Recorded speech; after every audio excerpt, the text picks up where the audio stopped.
Halo, kembali lagi di channel Rahasia Sukses. Sekarang kita tahu gitu ya kalau si indeks itu dibayang-bayang oleh berita resesi yang datangnya mungkin dari Amerika gitu ya. Di mana Amerika kemarin melaporkan data inflasi di mana kita sebetulnya indeksnya turun tuh karena antisipasi gitu ya, nge-price in dulu berita buruk mengenai inflasi dan ternyata benar jelek. Kalau di Amerika kan benar-benar kedampak ya, jadi dia minus.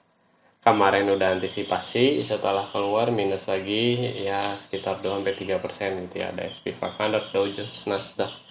Dan tentunya ya kemarin aja ya berdampak gitu ya, namanya saham gitu ya.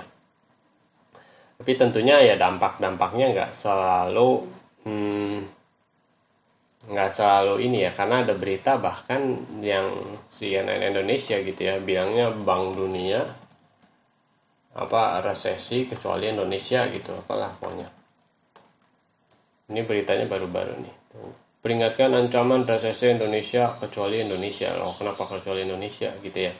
Jadi cukup menarik juga gitu ya untuk si ekonomi Indonesia ini, dimana sebetulnya kita banyak diuntungkan dengan adanya gejolak inflasi ini gitu ya. Mau minyak naik, mau gas naik, mau batu bara naik, Indonesia sangat-sangat menarik gitu ya. Perang di Ukraina, apalah, gangguan pasokan, resiko stagflasi. Nah, inflasi yang melonjak tajam di berbagai negara. Nah, atau biasanya stagflasi. Stagflasi itu inflasi naik tapi pertumbuhan ekonomi nggak naik. Seperti itu.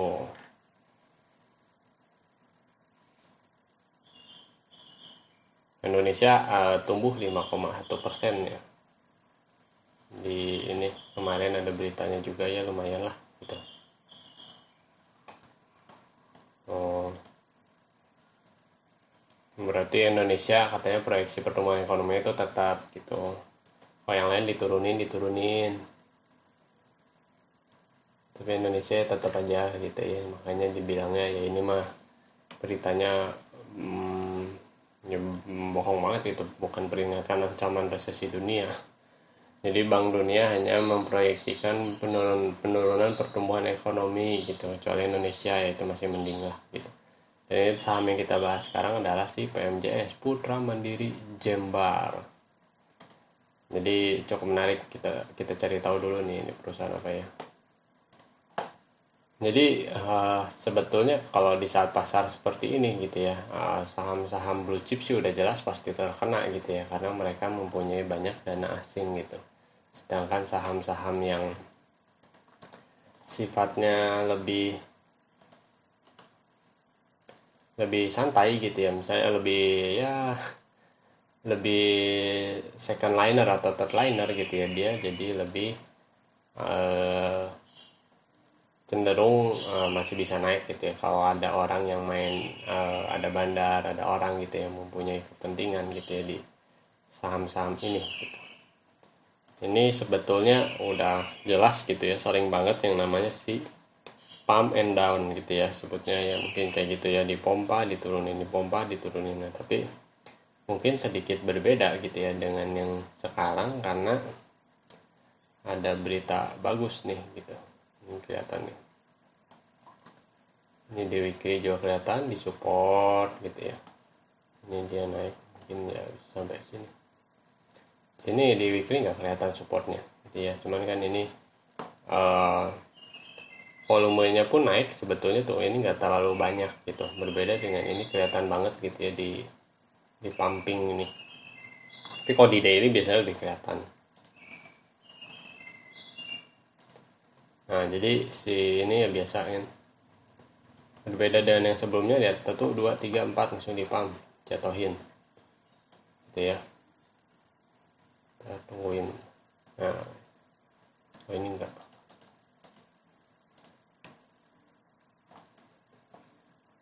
Oh, ini candlenya pump sehari, turunin turunin, pump lagi, turunin pump lagi. Seperti itu cara eh, sifat-sifat di saham ini. Nah, ini yang terakhir, pump bikin base naik, bikin base naik, bikin base. Nah, berbedanya itu gitu ya. kenapa bisa masuk rekomendasi gitu. Ketika naik, ketika turun lihat volumenya nggak ada, ditembusin lagi, volumenya nggak ada lagi. Jadi ini sangat menarik untuk diikuti. Tentunya gitu ya, ada berita yang menarik juga sih gitu ya, kita bahas aja dulu. Jadi dia membukukan laba bersih 90B naik 342,2% dibandingkan kuartal 1 sebesar 20B gitu ya. Nah, pada perangan kali ini PRS 9,41 udah mulai agak mahal mungkin ya. Pendapatan meningkat 71,7%, net gross marginnya 70% dibandingkan dengan periode sama tahun lalu. Berarti ini lihat marginnya meningkat dari 7% gitu ya, dari 6,4% marginnya meningkat.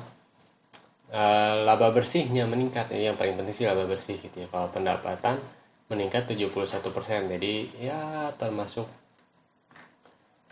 cukup gila dan cukup luar biasa gitu ya si PMJS ini. Sudahnya beritanya memang nggak terlalu banyak gitu ya seberitanya, cuman kalau memangnya di saham-saham yang cenderung lebih size-nya lebih kecil, biasanya ya lebih ada peluang gitu ya kalau di saat-saat market gejolak seperti ini gitu dibandingkan dengan saham-saham blue chip.